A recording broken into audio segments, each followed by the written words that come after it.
Hi, so my name is Kathryn, and I am a youth care worker at Bellwood in Brookline. Um, so, why did I decide to get the COVID vaccine? I got the COVID vaccine because I'm a normal person. I'm not a doctor, I'm not a researcher or a scientist. So, when COVID started and all of these scary things were happening, I always thought, what could I do to help? What steps can I take? And yes, I can wear a mask and I can social distance, but the vaccine is was a concrete way for me to help both myself and help others. So that is why I decided to get the vaccine.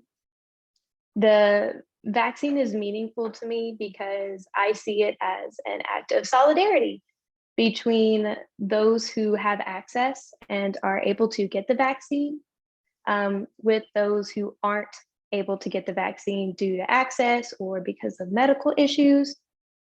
So I think when a lot of people think about vaccines, their first thought is, I get vaccinated for myself first and others second.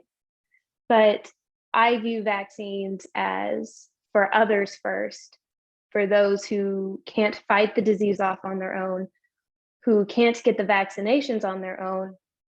We who can kind of have to step up and take on that responsibility. So that's why not only this vaccine, but all vaccines are important to me. They're meaningful because, like I said, they're an act of solidarity. They're showing compassion for those around you. When so I got the vaccine as soon as it was available to me, which was a couple days after Christmas.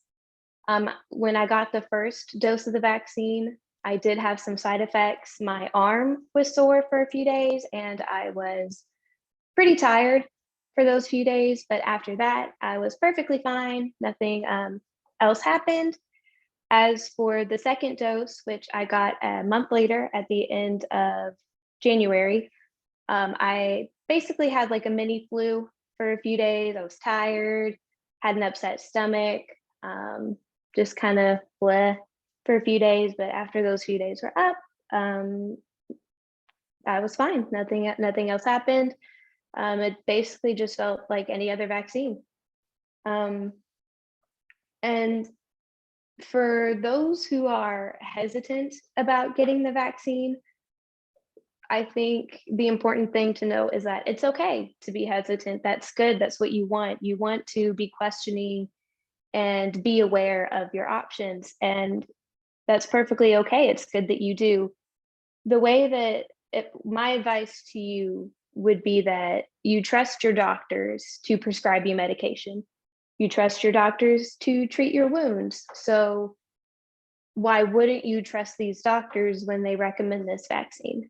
Why these researchers and doctors and scientists who develop the vaccine, who research it, they have years and years of experience and study under their belts. So this isn't something that was just thrown together. It took, I'm sure, hundreds of thousands of different developers and scientists coming together, and the test subjects, and all of them came together. This was methodically planned, developed using prior research, and it'll help future research. So my advice is the experts know what they're doing. So if you're hesitant, that's okay. It's good to be, but also you put your faith in the people around you for a reason. So trust their judgment when they recommend that you get the vaccine.